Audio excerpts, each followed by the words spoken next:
Bon après-midi à toutes et à tous. Merci d'être ici avec nous. Donc, d'entrée de jeu, on remercie l'Observatoire de nous avoir invités pour venir parler bien humblement de notre court récit au Centre de services scolaires du Lac-Saint-Jean au niveau d'une démarche qu'on a initiée, là, c'est ça, ça fait quand même récemment, au niveau du développement du bien-être numérique ou de l'équilibre numérique chez nos élèves. Est-ce que vous m'entendez bien? Je parle correctement dans le micro. Donc, rapidement, j'ai le petit machin pour changer les diapositives. On a été présenté, mais on va quand même, je vais quand même vous donner l'opportunité là, de découvrir mes collègues. Mais je tiens tout de suite à le souligner qu'on a d'autres collègues aussi dans la salle et en ligne qui participent avec nous parce que depuis qu'on a commencé à réfléchir ensemble comment on pouvait avoir un impact positif sur l'utilisation des écrans avec nos élèves, ça a généré beaucoup d'intérêt, autant chez les parents que chez les partenaires, chez les membres des employés du centre de service que chez nos collaborateurs du réseau de la santé. Et je suis extrêmement fier qu'on puisse faire cette présentation-là intersectorielle et ça fera partie des discussions qu'on aura cet après-midi. Donc, c'est ça. Jérôme Gagnon, je suis coordonnateur des services éducatifs pour le Centre de services scolaires du Lac-Saint-Jean et je suis accompagné de mes collègues que je vais laisser se présenter. Bonjour à tous. Moi, c'est Marie Castonguay, psychoéducatrice au Centre de services scolaires du Lac-Saint-Jean. Moi, c'est Jimmy Dufour. Je suis agent de planification, programmation, recherche, on dit APPR, là, dans notre langage de santé publique. Donc, pour la direction de santé publique au CIUS, je porte les dossiers santé mentale positive des jeunes en particulier et le dossier des écrans dans ma direction. Merci, chers collègues. Donc, vous voyez le petit avertissement en bas de l'écran. Ce matin, on a eu le droit à d'excellentes présentations de nos collègues universitaires avec des données très récentes issues de la recherche, même des recherches en cours, ce que je comprenais encore. Et ça, on est extrêmement euh, chanceux de pouvoir bénéficier de ces éléments de recherche-là comme milieu de pratique pour pouvoir orienter les réflexions puis ultimement nos actions auprès des élèves. Ça reste que nous, de notre côté, notre expertise, c'est de travailler dans l'organisation le plus près possible des élèves. C'est-à-dire que moi, je suis quand même dans un service, je ne suis pas directement dans les établissements, mais notre rôle, c'est vraiment d'influencer les établissements, les intervenants à adopter différentes stratégies au niveau de l'utilisation des écrans. Donc, on n'est pas dans la recherche, on se rapproche le plus possible du terrain. Petite mise en garde fait. Donc, plan de la présentation, on va faire un petit état de situation.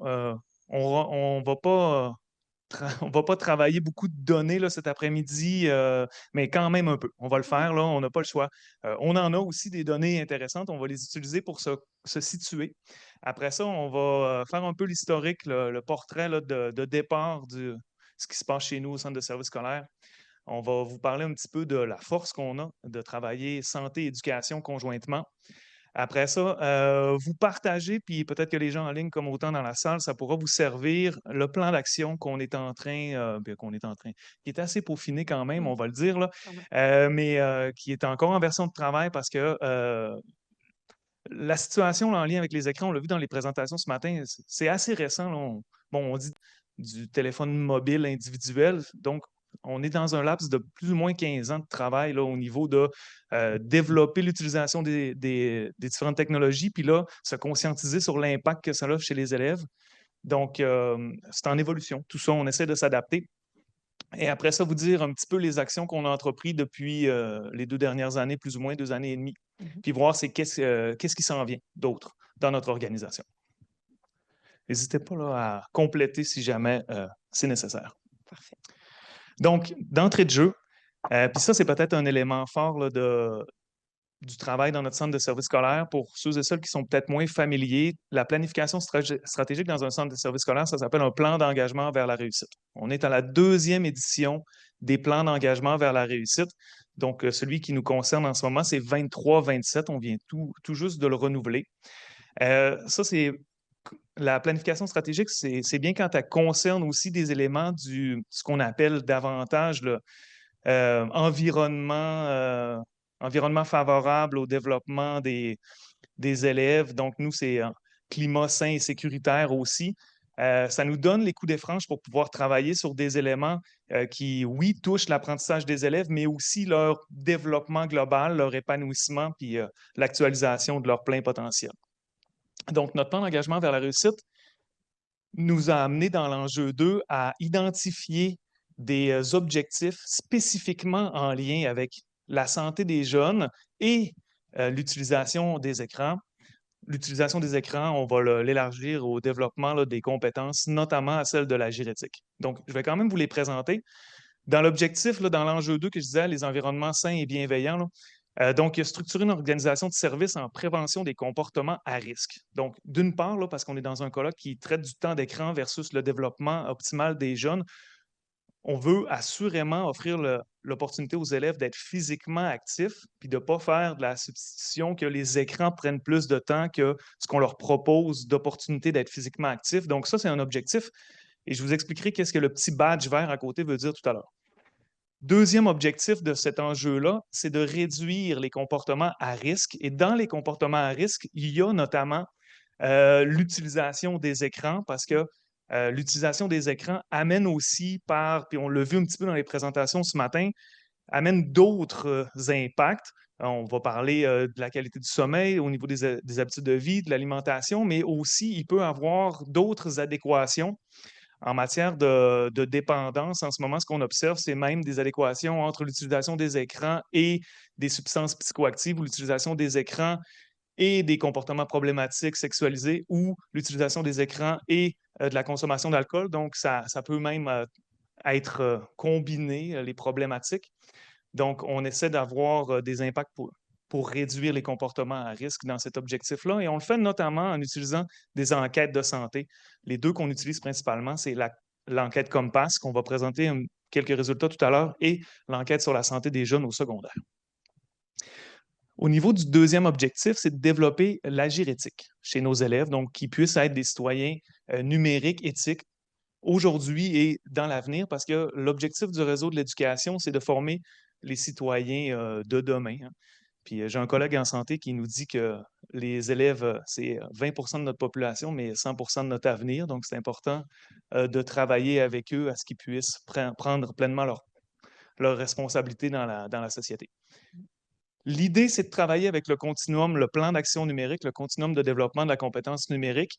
Donc, dans la compétence agir éthique, agir en citoyen éthique, dans cette compétence-là, je vais la décliner un petit peu tout à l'heure. Il y a notamment être conscient des impacts de l'écran, des écrans sur sa santé physique et psychologique. Donc, c'est là qu'on voit qu'on touche et la santé et le développement de la compétence numérique. Ce n'est pas des dualités. Oui, c'est quand même une dualité, mais qui se rejoignent quand même dans les encadrements. Ici, ben, on a quand même aussi là, de réduire, de contribuer à réduire le temps d'écran, parce qu'à ce moment-là, on parlait beaucoup du temps d'écran, mais c'est une discussion qu'on a eue quand même en comité. Là, bon, c'est du temps d'écran, c'est l'utilisation des écrans, puis on est quand même arrivé à la conclusion de notre côté. L'idée, c'est de promouvoir le bien-être numérique et l'équilibre numérique. Donc, on le travaille beaucoup plus positivement qu'essayer de pointer c'est quoi les méfaits, mais on aura une diapositive là-dessus. Autre chose exceptionnelle de notre plan d'engagement vers la réussite, depuis 2016-17, on a établi un profil de sortie de l'élève.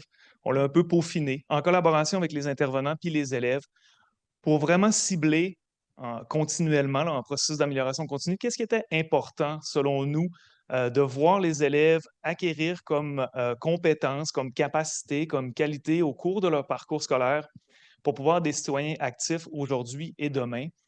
Dans la dimension honnête, autonome, équilibrée et épanouie, bien, il y a toute la notion d'être capable d'adopter des saines habitudes de vie pour contribuer à son bien-être physique et psychologique.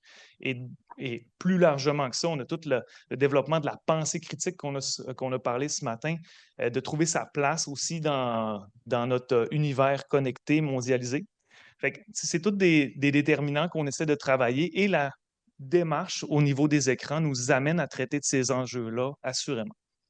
Donc, juste pour peut-être vous préciser, des fois, ça fait beau dans un plan d'engagement vers la réussite d'avoir un profil de sortie de l'élève, mais ça peut rester assurément totalement méconnu de la part des élèves.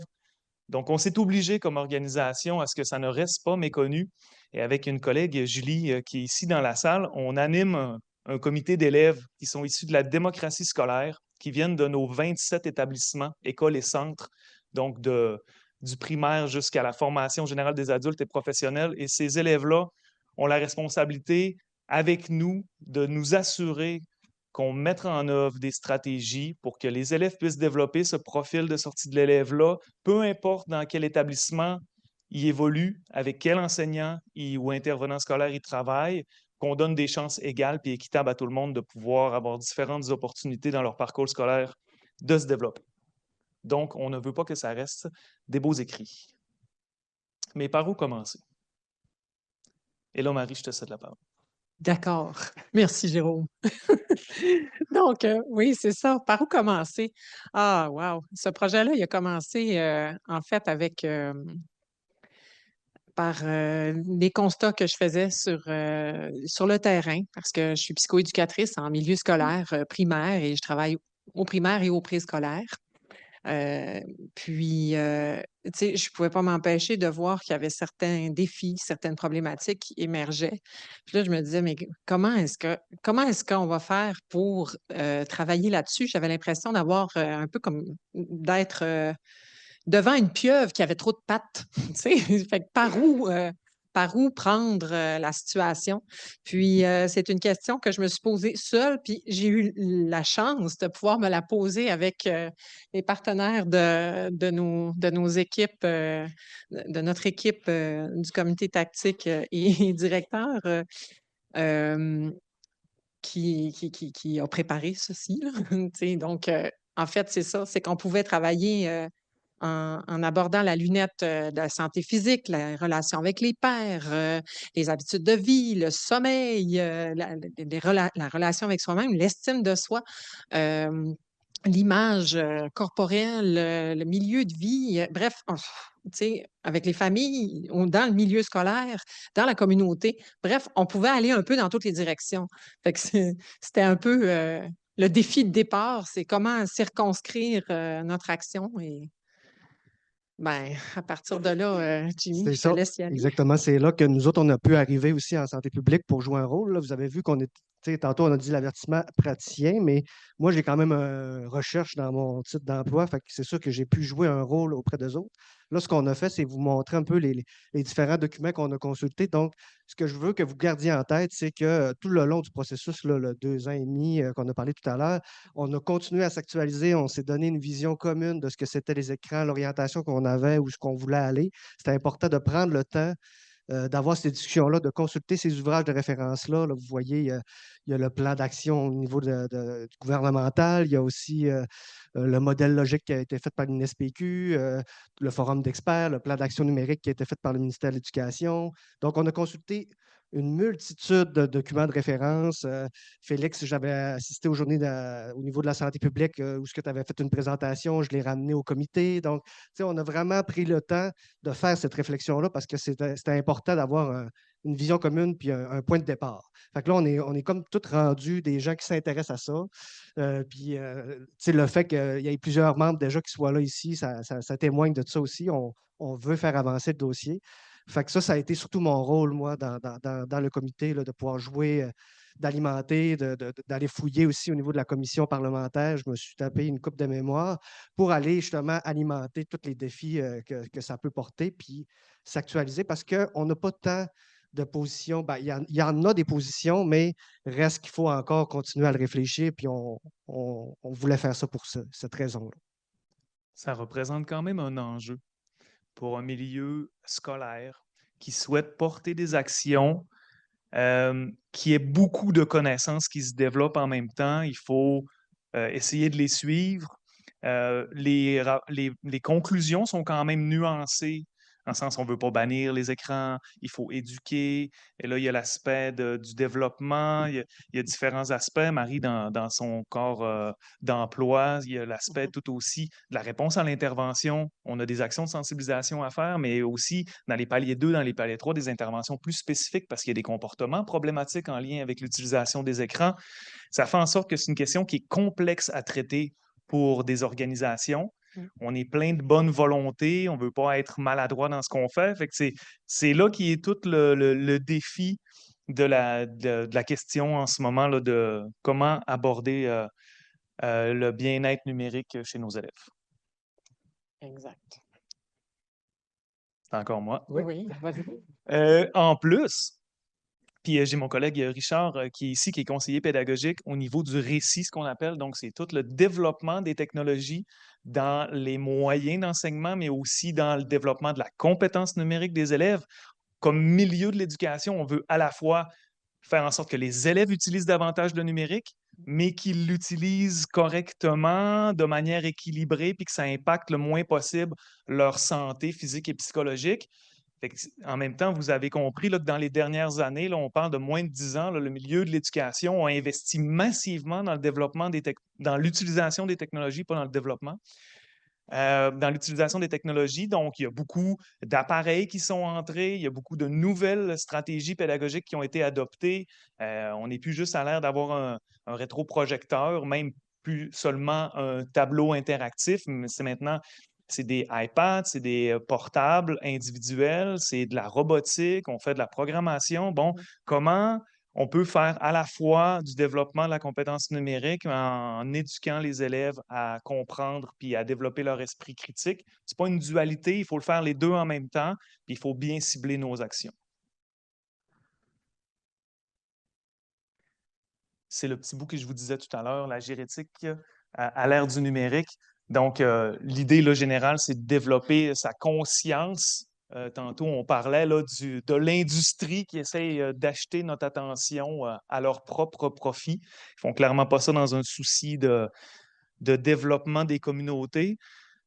Nous, de notre côté, ce qu'on veut, c'est qu'ils comprennent l'impact que ça a. Et le nouveau cours, je tiens à le dire, Culture et citoyenneté québécoise, a quand même des visées très intéressantes en ce sens-là. Il faut juste garder en tête que le temps qui est alloué à ce cours-là, qui est extrêmement pertinent, ne permettra pas d'actualiser toutes ces compétences-là. Donc, on va devoir être créatif puis utiliser différentes stratégies pour y arriver. Et ce qui va être probablement le plus porteur, c'est l'utilisation d'un peu tout le monde dans la stratégie. Un petit peu, là, je vais vous faire le parallèle. Comme quand on a déployé les contenus en éducation à la sexualité dans le réseau scolaire, ce n'était pas la responsabilité d'une seule discipline, c'était une responsabilité partagée. Donc, c'est un peu l'équivalent par rapport aux écrans. Autant les enseignants en éducation physique que le personnel en service de garde, les parents, les enseignants titulaires vont devoir être mis à contribution pour avancer sur cette question-là. Tout à fait. D'accord. Oui, on investit, puis je te passe le... Cool, merci. Donc, voilà. L'enquête Les écrans dans ma vie. En fait, c'est une enquête que j'ai réfléchi en 2022 et 2023. Je voyais que depuis la pandémie, les élèves les écrans prenaient une place de plus en plus importante dans la vie des jeunes. Puis, je voyais des phénomènes qui émergeaient. Puis là, je me disais, ben voyons, c'est-tu juste, c'est quoi ça? Fait que là, ben, c'est en suivi toute une réflexion pour essayer d'explorer en fait les usages que les jeunes faisaient des écrans dans leur vie à ce moment-là. Donc, j'ai conçu un questionnaire maison de 22 questions qui abordait 12 thèmes et ben, c'est sûr qu'il y a des limites méthodologiques. Quand je ne suis pas chercheur, je suis psychoéducatrice. J'ai questionné 1045 élèves de la deuxième année du primaire jusqu'en secondaire 5. Donc, c'est clair que, ben oui, je questionnais les élèves. Donc, c'est des réponses subjectives. Elles sont non objectivées par l'avis des parents. La compréhension des élèves pouvait différer d'un jeune à l'autre, puis l'accompagnement par un adulte aux besoins pour les élèves plus jeunes ont pu influencer les réponses. Puis, bien sûr que l'estimation du temps d'écran est certainement imprécise. Elle dépend en outre de la capacité des jeunes à se repérer dans le temps. Puis, ça ne tient pas compte des écrans de loisirs versus les écrans de travail ou pédagogiques. Bon, c'est pas une distinction que j'ai faite, puis je pense que ça n'aurait pas été réaliste. Je pense pas que les données auraient été valides non plus avec les moyens que j'avais. Puis, la compréhension des élèves certainement varie entre la deuxième année du primaire et la fin du secondaire sur plusieurs termes. Puis non, j'ai fait aucune analyse statistique. Je ne suis pas la reine du qui carré. Donc, j'ai pas mes connaissances au niveau statistique ne me permettaient pas de m'aventurer sur ce terrain. Donc, c'est ça, l'exploration de l'utilisation des écrans par les jeunes, ben, je voulais le faire sur plusieurs thèmes différents. J'étais curieuse de savoir qu'est-ce qu'ils faisaient sur leurs écrans, l'accès, avaient-ils accès aux réseaux sociaux, à partir de quel âge, l'estimation du temps d'écran, les stratégies de contrôle, de contournement, l'aspect, tout l'angle de la surveillance parentale perçue par le jeune, l'accès à du contenu inapproprié, la discussion, à quel point les jeunes étaient ouverts pour aborder des contenus envers lesquels ils auraient été inconfortables ou des situations en ligne qui les auraient rendus inconfortables. Est-ce qu'ils auraient été à l'aise d'en discuter avec leurs parents, leur connaissance des risques? Donc, ce sont tous, il y a d'autres thèmes que j'ai abordés, mais bon, mettons que j'ai mis les principaux là. Au niveau de mon échantillon, ben, c'était des élèves répartis dans 7 écoles primaires du secteur nord de notre centre de service scolaire et 2 écoles secondaires, dont l'école secondaire du secteur nord et du secteur sud également. On voit que dans mon échantillon, j'ai clairement plus de participants au niveau du primaire. Au secondaire, on a eu quelques enjeux au niveau de la logistique qui a rendu les choses plus difficiles. Mais dans l'ensemble, je considère qu'on a quand même eu un échantillon vraiment acceptable pour pour un questionnaire maison. Là, je trouve que c'est ça, c'était un effort collectif, la participation des enseignants, des éducateurs spécialisés, des directions d'école, c'était vraiment super, vraiment. J'ai fait l'analyse des résultats. Puis, c'est à ce stade-là où la santé publique s'est joint au projet avec le référent équipe. Et dans les constats, tout ça, ben, c'est sûr que chez les plus jeunes, hein, les activités les plus répandues qu'on voyait, c'était comme on l'a vu avec les résultats que vous avez présentés précédemment dans la journée, c'est jouer à des jeux vidéo, regarder des vidéos, puis écouter de la musique aussi. En deuxième année, on avait quand même 64 des élèves qui, en 2003, utilisaient des téléphones intelligents. C'est un usage très personnel. À partir de la troisième année, on avait 82 des élèves qui disaient utiliser les réseaux sociaux. Puis quand je regardais, il y avait déjà quand même une dizaine de réseaux sociaux là, que je voyais là, qui étaient répartis là, et les jeunes connaissent beaucoup de réseaux sociaux. Et c'est à partir de la sixième année du primaire que discuter avec les amis devient l'activité principale en ligne, du moins sur notre territoire. Ça, ben, c'est en considérant toutes les limites méthodologiques inhérentes à tout ça. C'est sûr que les jeunes partent donc très tôt dans la vie avec des appareils très puissant, avec beaucoup de capacités dans les mains. Donc, la question que je me posais, ben, les parents, ils sont où? Les jeunes perçoivent quoi par rapport à la supervision parentale? Ben, en fait, dans ma question, la question que je posais avait une échelle de Likert en plusieurs points en termes de réponse, mais on voyait quand même que 80 des élèves déjà en deuxième année perçoivent que leurs parents surveillent peu, rarement ou jamais les activités en ligne par niveau scolaire. Ça ne veut pas dire que les parents ne sont pas là, mais ça veut dire que du point de vue des élèves, eux, ils perçoivent moins qu'ils sont surveillés. Puis on voit que c'est pas nécessairement mieux plus le temps passe. Puis rendu au secondaire, ben, vous verrez qu'à à la droite complètement, ben, c'est 97 des élèves. Parce que j'ai fait comme une moyenne parce qu'on passait, mes résultats, c'était entre 95 en secondaire 1 jusqu'à 99 en secondaire 5 des jeunes qui perçoivent que les parents les surveillent peu, rarement ou jamais les activités en ligne. Ensuite, ben, c'est ça, au niveau du... Si on regarde ces résultats de façon plus détaillée, là, c'est la perception des élèves, la surveillance parentale. On voit un peu la courbe, là, comment elle évolue.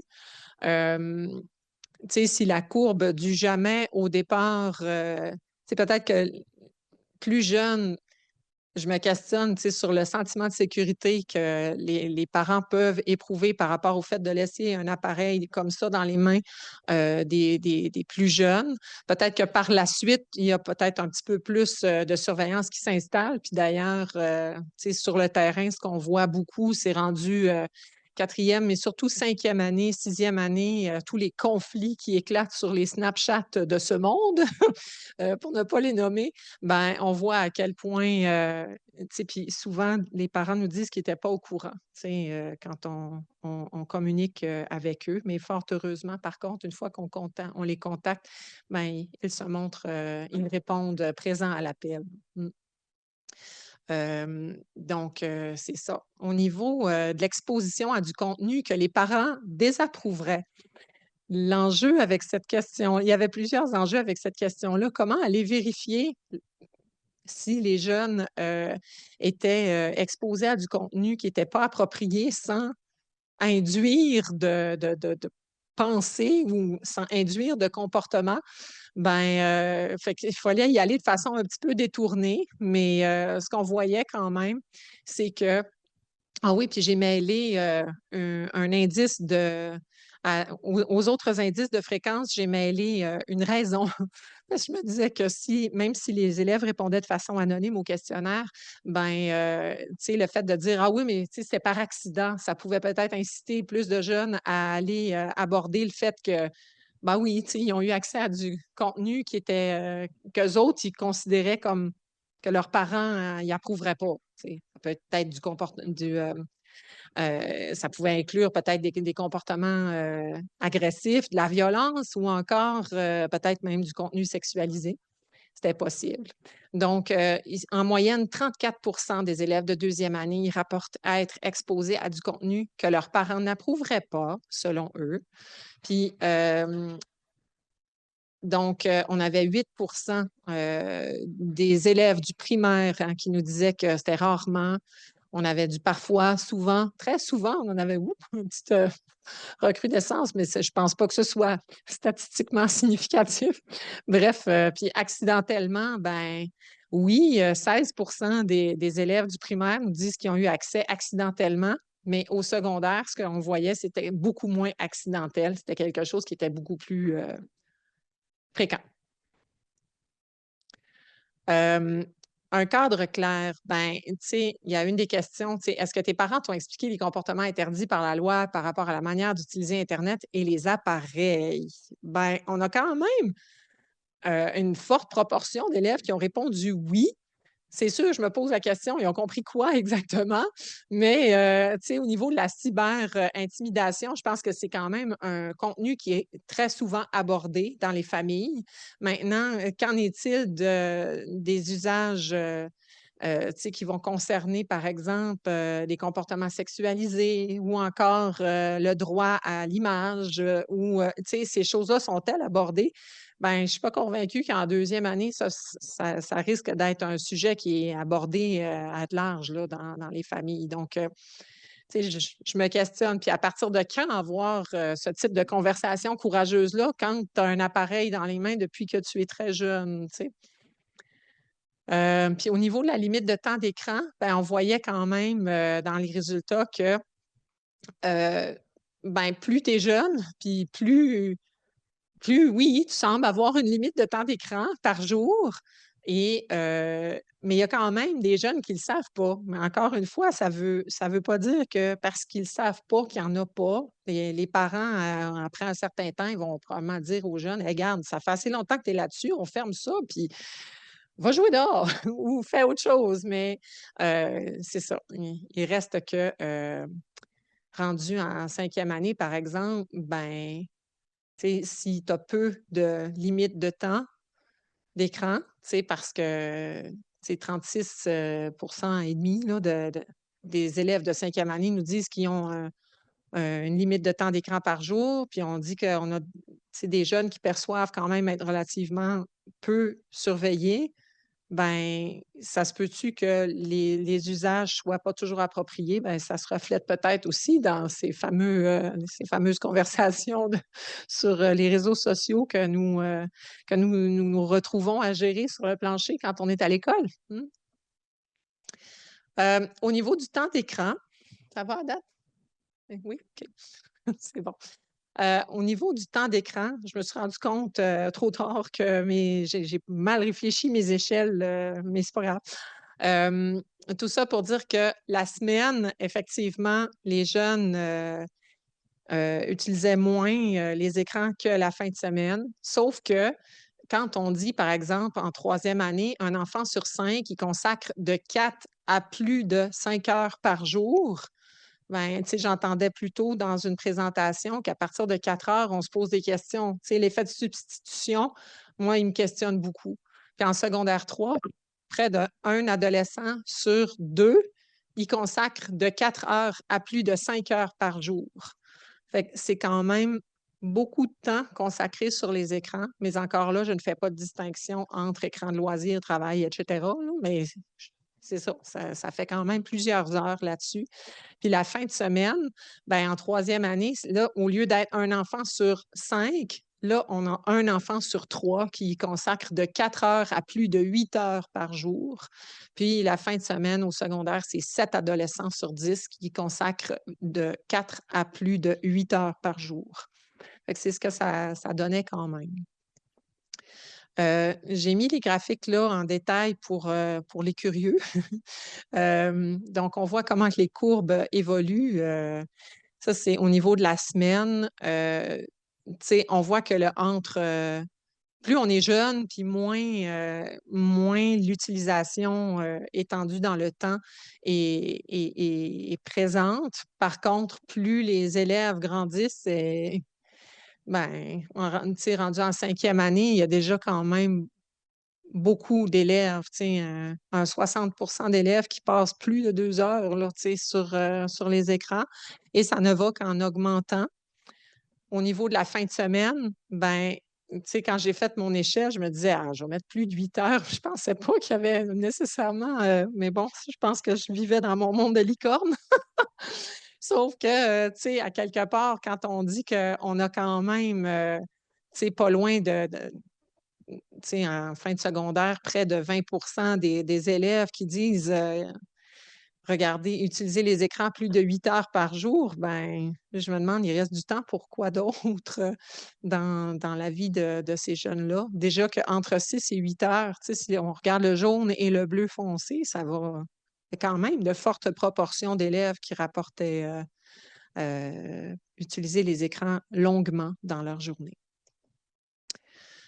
C'est sûr que après ça, je me disais, ben, s'ils sont exposés à des situations en ligne inconfortables, est-ce qu'ils auront le réflexe d'aller en discuter avec leurs parents?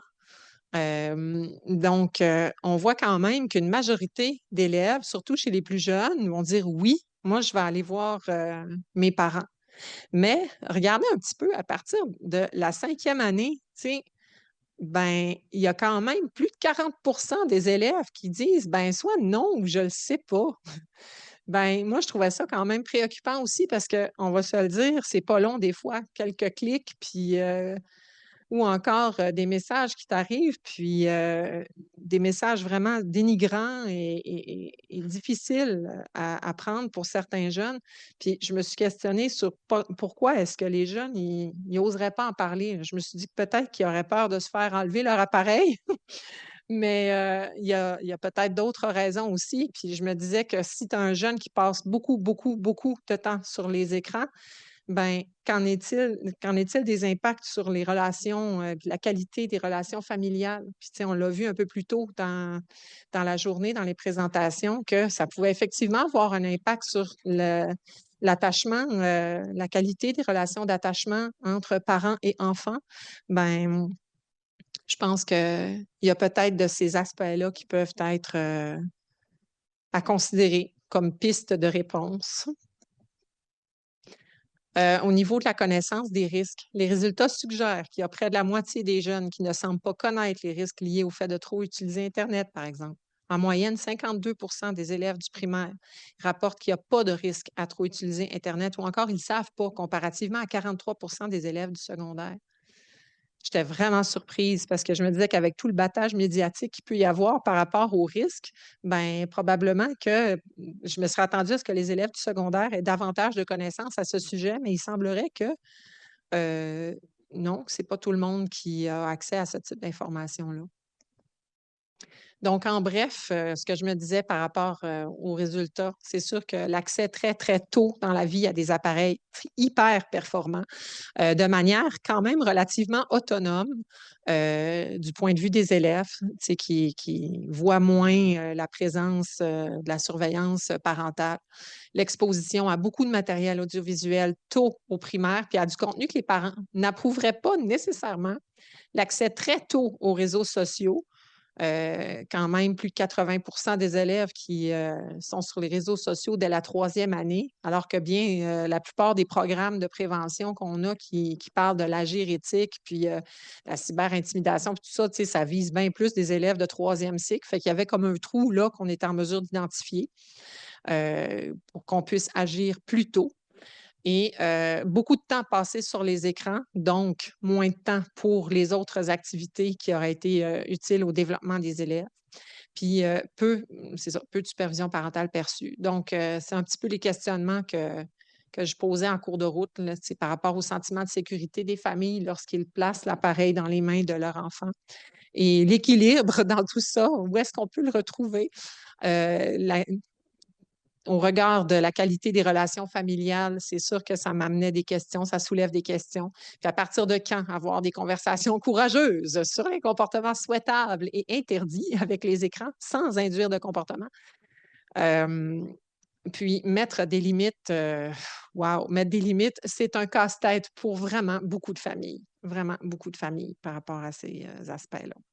Donc, ça a été le point de départ de notre démarche au centre de services scolaires parce qu'à partir de ces résultats-là, ben, on a eu beaucoup de personnes qui ont été très intéressées à participer à des efforts pour préparer, pour planifier et réfléchir à des manières d'intervenir à ce sujet-là, dans une optique de, oui, réduction des méfaits, puis en reconnaissant les qualités puis les bienfaits que les écrans nous apportent, toujours dans l'optique d'amener nos élèves vers le haut plutôt que de les amener à avoir plus de déséquilibre, de détresse et autres dans leur vie. Donc, On poursuit, Marie, avec les données de l'EQSJS, mais je ne rentrerai pas trop dans les détails, là, l'enquête québécoise sur les jeunes secondaires. Vous allez me dire pourquoi vous avez ciblé le secondaire. L'enquête de Marie était beaucoup plus primaire, ou en tout cas, du moins, la logique d'action qu'on voulait mettre, c'était un petit peu plus en amont. Mais les données du secondaire nous montrent quand même un peu qu'est-ce qu'il y en est là, des jeunes plus tard, après avoir utilisé pas mal les écrans.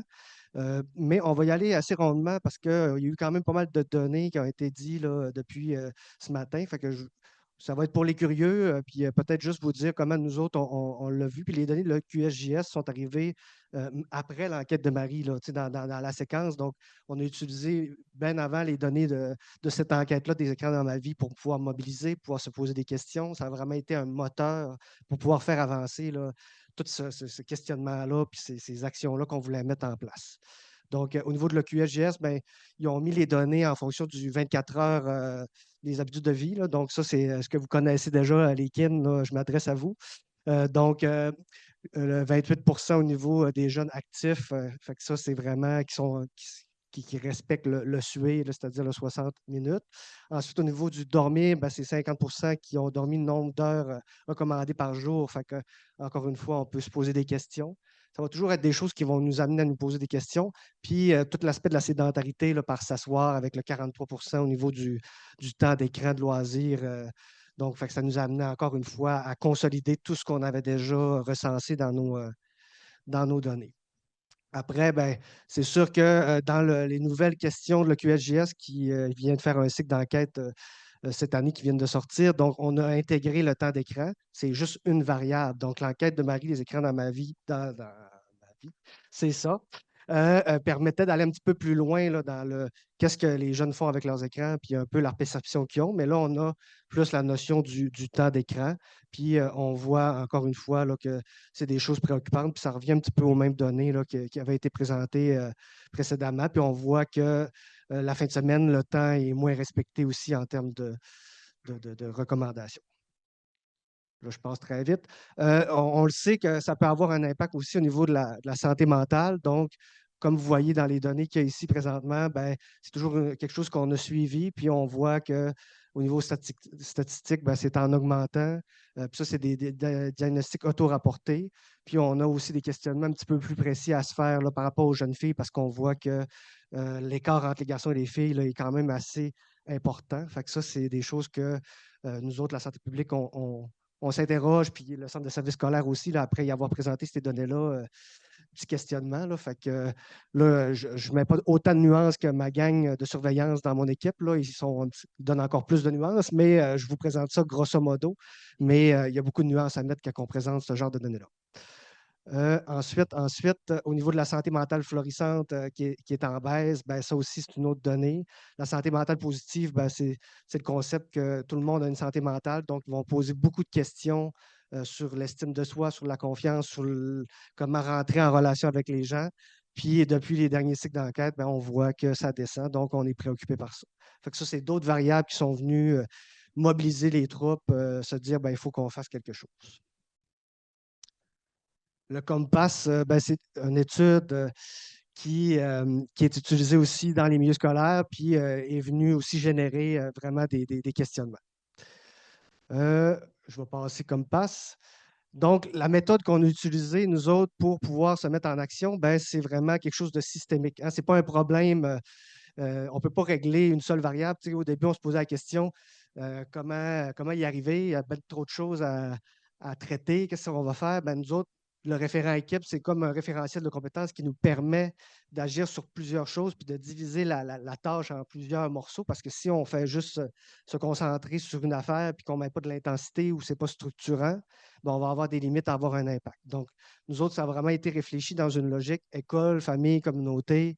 Donc, très large, systémique, parce que c'est la seule méthode pour avoir un impact. Puis aussi, il faut faut que ça soit structurant, il faut que ça soit, le jeune, il faut qu'il soit engagé, il faut qu'on puisse avoir une intensité. Donc, ça, c'est toutes des choses que vous allez voir dans notre plan d'action a été pris en compte, puis qu'il fallait absolument qu'il soit dans la démarche, en plus de toutes les données de recherche puis les réflexions. Dans le référent équipe, présentement, on ne parle même pas de la thématique des écrans. Fait que vous voyez qu'il a fallu qu'on débroussaille, puis c'est pour ça qu'il a fallu qu'on aille chercher tout l'aspect de la recherche pour pouvoir se camper puis avancer. On le savait qu'on pouvait avancer même si on n'avait pas toutes les orientations parce qu'on savait certaines bonnes pratiques à faire puis comment avancer. Fait que c'est là-dessus qu'on s'est basé. La structure de notre projet, ben, on a un comité directeur qui s'assure vraiment de nous débarrer les portes si on a des enjeux structurels, si on veut faire un déploiement de quelque chose, va nous aider. Si on a besoin de sous, va nous aider aussi. Il va être moins sollicité. Celui qui est plus sollicité, c'est le comité tactique qui est en dessous que les gens de terrain sont présentement, où ce qu'on a vraiment pris le temps de faire justement un état de situation, qu'on a pris le temps de fouiller la recherche pour pouvoir avoir une vue d'ensemble, puis orienter notre plan d'action. Fait que lui, c'est vraiment le moteur de tout le projet qu'on a suite à l'enquête Les écrans dans ma vie. Puis, il peut créer des groupes de travail. Puis là, on essaie d'être intersectoriel puis d'aller chercher des gens de la communauté aussi. Donc, ça, c'est notre structure de projet. Oui. Donc, au niveau de ce qui a été réalisé, on voit là, l'enquête Les écrans dans ma vie, hiver, printemps 2023. Donc, à l'automne 2023, on a commencé à travailler tout le monde ensemble sur la question, donc plus largement. Là. Puis là, on est un comité de presque une vingtaine de personnes. On commence à manquer de grandeur de salle pour tenir nos rencontres. Au printemps 2024, on a commencé à faire des premières expérimentations parce que là, on dit qu'on analyse des données, qu'on fait la littérature scientifique, mais aussi on est dans l'action. Félix a parlé de Ciel ce matin. Ils ont fait une tournée l'année passée chez nous. Et je vais juste vous démontrer à quel point les informations que Marie a recueillies dans son questionnaire qu'elle appelle Maison versus les actions à mettre en place, comment ça peut nous aider à nous ajuster.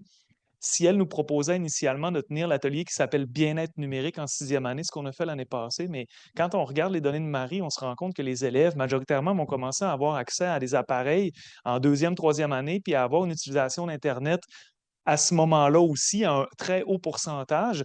Donc, on s'est dit, on va devancer cet atelier-là avec eux. Donc, cette année, ils vont revenir au mois de mai et on va donner l'atelier en 4e année.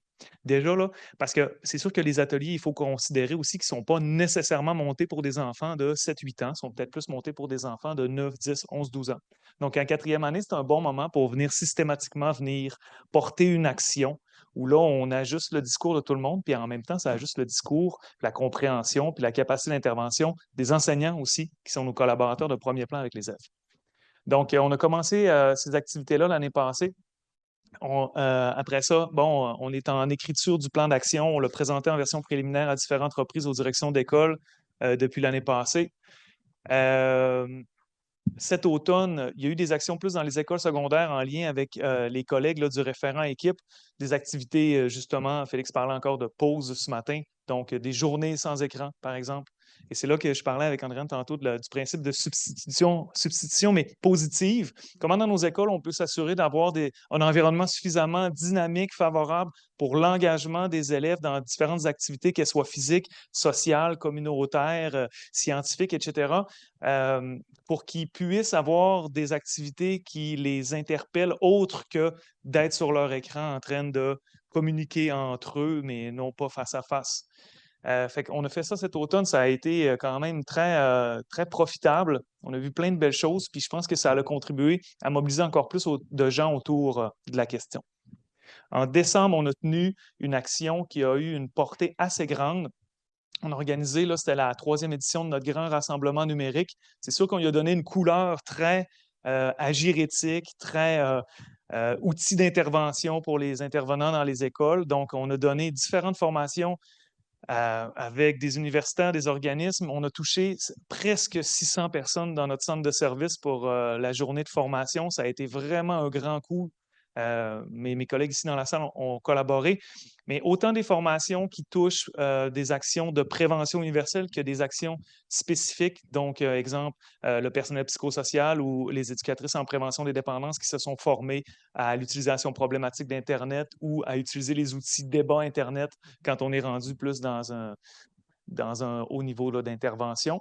Ça a été vraiment un grand coup. Aussi, ça nous a permis, à travers les différentes conférences ou ateliers, de sensibiliser l'ensemble des intervenants à la problématique des écrans.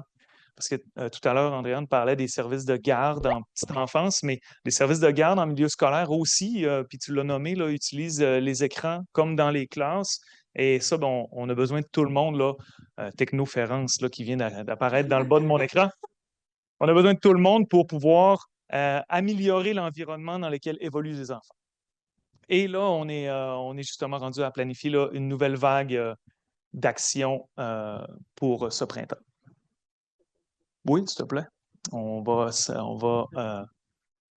s'activer un Donc, peu. au J'ai niveau mis de notre, oui, vos plans d'action. oui, notre plan d'action, ben, on l'a quand même divisé. Ça a été, à un moment donné, il y avait 14 pages, on a fini par le diminuer, mais il a fallu vraiment essayer de le conceptualiser. Puis comment on le fait?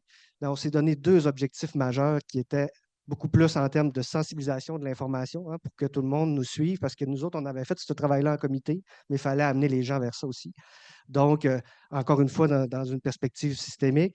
Puis après, ben, tout dans l'aspect de l'encadrement, puis de comment on peut aider les gens à jouer leur rôle en lien avec tout l'aspect numérique, puis pouvoir faire des trajectoires, être en lien avec des gens qui vont pouvoir intervenir aussi de façon plus clinique. Donc, puis après, ben là, les 4 axes qu'on a, ben, école, jeunes, famille, communauté.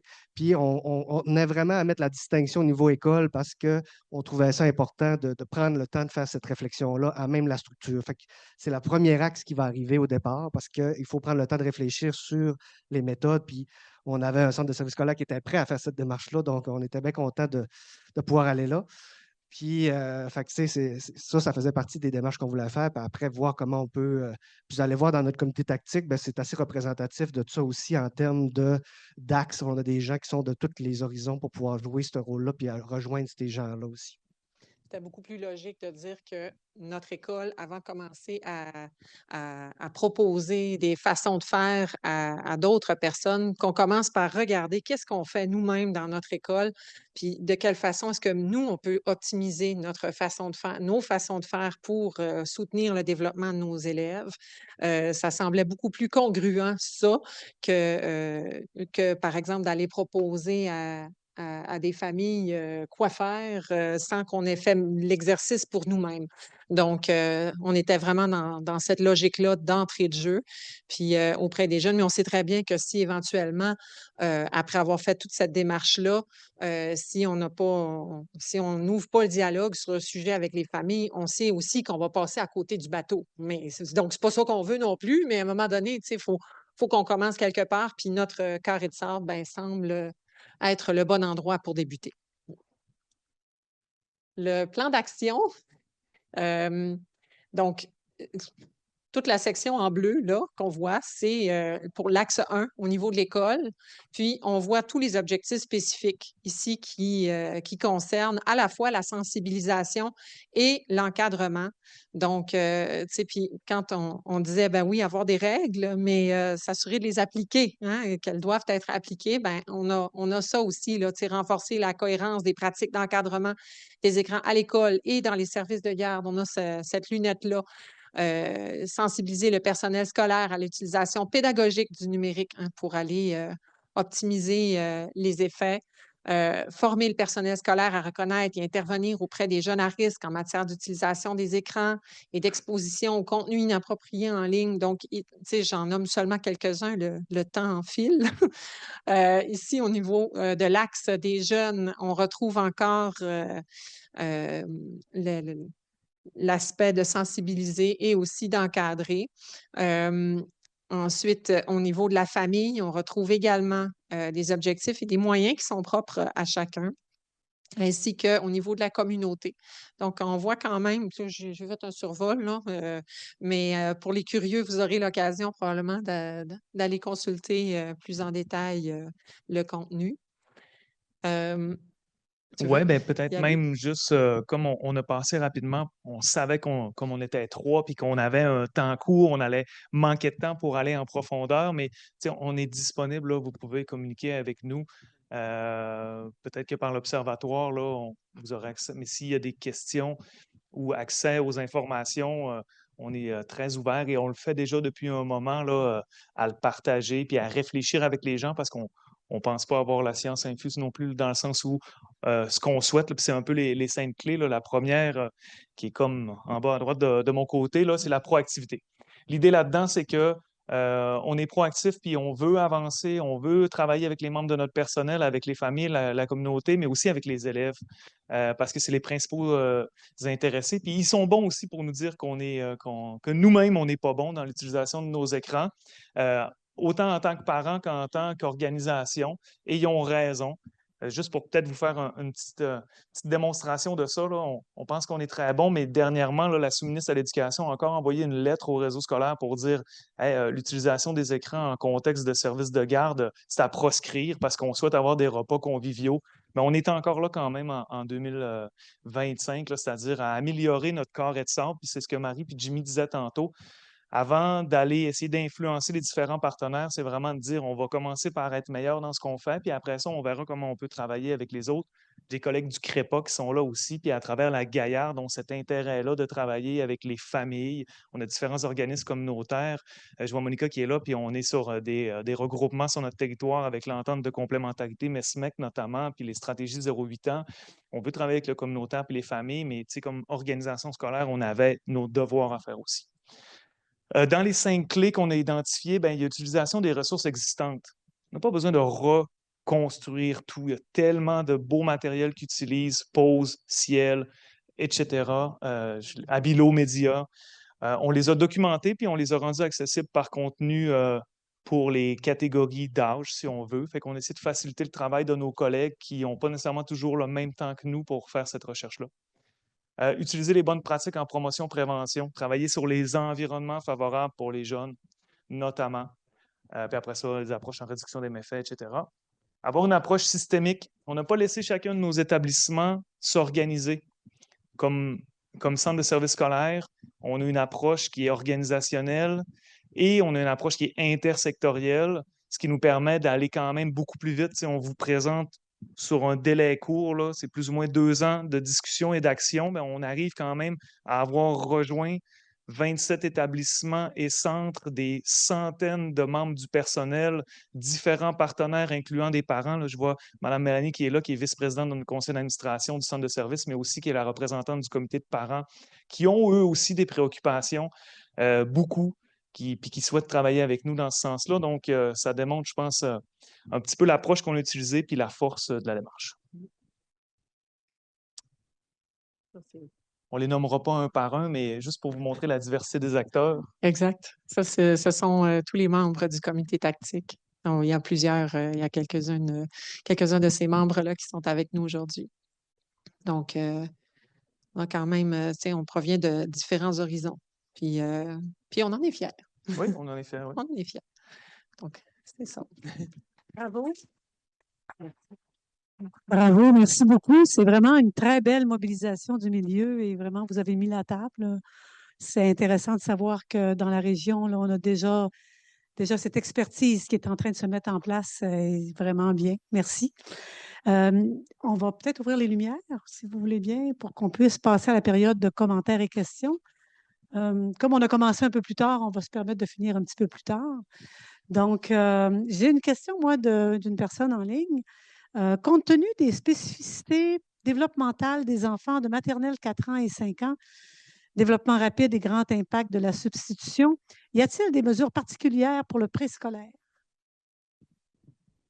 C'est sûr qu'on y réfléchit parce on partage ces préoccupations-là. Les mesures auxquelles on a souhaité se centrer davantage au niveau du primaire, parce qu'il fallait commencer quelque part, mais on n'oublie pas, par contre, nos jeunes du préscolaire. On en discute très régulièrement en équipe. Puis, il y a effectivement des considérations, là. Donc, on réalise très bien qu'actuellement, on a, nous, le comité, les membres du personnel qui sont impliqués dans cette démarche-là, on a un pouvoir d'influence. On n'a pas un pouvoir décisionnel sur les pratiques pédagogiques que vont choisir, par exemple, les enseignants. Par contre, plus on exerce ce pouvoir d'influence-là, plus on va être en mesure de s'assurer d'offrir ce qu'il y a de mieux pour nos élèves, là. Je compléterais, parce que je vois Nathalie qui est ici, qui était conseillère en éducation préscolaire, qui mène des ateliers parents en passe-partout puis en maternelle 4 ans pour avoir des discussions sur différents sujets, là, parce qu'en maternelle 4 ans, il y a 10 rencontres obligatoires dans l'année. Et il y en a une qui traite notamment de l'impact là, des écrans. Puis, je ne vais pas paraphraser, Nathalie, ton travail, mais qui traite de cette question-là. C'est vrai. Pardon? En voie de. Sinon, j'irais ailleurs parce qu'il y a aussi Suzanne qui est dans la salle. L'idée, c'est pas de submerger tout le monde du message sur les écrans, mais c'est de s'assurer que les gens comprennent comment on s'assure que les enfants puissent bien se développer. Chez nous, on a une expertise de plus de 20 ans en matière de développement psychomoteur. Chacune de nos écoles a une salle de psychomotricité. L'ensemble de nos éducatrices et nos enseignantes sont formées à la pratique, l'utilisent avec le nouveau programme psycho-préscolaire avec 2 heures de jeu libre et actif.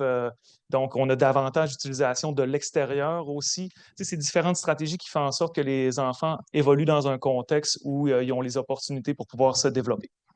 Peut-être j'ajouterais aussi, dans le sens, tout l'aspect systémique de notre projet fait qu'on peut aller vers... Il n'y a pas tout qui appartient au scolaire, donc tous les liens qu'on veut construire avec les partenaires de la communauté vont pouvoir permettre d'avoir accès à d'autres moyens d'interagir ou d'avoir un impact sur ces jeunes-là, peut-être en amont encore plus. Tu sais, quand on parlait du lien avec la Gaillarde, ben c'est des genres d'actions qu'on va pouvoir faire porter par d'autres acteurs qui ont un intérêt aussi à faire quelque chose en fonction de la petite enfance. Parfait, merci. Est-ce qu'il y a d'autres personnes qui veulent ajouter des commentaires? Non? Oui? Ben, merci. C'est plus un commentaire, en fait. Hey, félicitations. Moi, c'était de la musique à mes oreilles. Chaque seconde, là, c'est un très beau projet. Puis, en fait, ma question, c'est que dans d'autres régions, la santé publique et le milieu scolaire sont moins bien intégrés. Fait que je vous demande un peu la recette, comment vous vous êtes rencontrés, un peu comment ça, est-ce que vous aviez déjà des collaborations préexistantes qui faisaient que justement équipe était déjà comme un concept qui était abordé dans le centre de service? En tout cas, comment la mayonnaise a pris finalement, puis tu sais, pour vrai, il faut que ça soit exporté parce que moi, ce que j'entends, c'est beaucoup ça, cette dissociation-là entre la santé publique puis le milieu scolaire. Puis là, je trouve que l'exemple est merveilleux puis mérite d'être exporté. Fait que je vous demande votre secret. Yvan? Je te laisse Ben, pour répondre à ta question, dans notre milieu, dans notre secteur de Saguenay-Lac-Saint-Jean, on a quand même très bien réussi Il y avait des collaborations déjà établies avec les centres de services scolaires de la région en général. Quand le référent équipe est arrivé, ben, on a vraiment travaillé à créer des structures plus formelles, genre un comité là, vraiment de déploiement, comité opérationnel qu'on a appelé au départ, mais que maintenant, c'est vraiment le comité équipe qui permet d'avoir un lien direct avec les centres de services scolaires. Puis quand il y a des enjeux, parce qu'on se concentre vraiment sur leurs besoins, ben là, on est capable de le travailler ensemble. Puis là, quand il est arrivé ce besoin-là au niveau du primaire, ben, on s'est dit qu'il faudrait faire quelque chose, puis on a mis le gaz. C'est à peu près ça, oui. Mm. Puis on s'entend bien. Oui. Ben, merci beaucoup.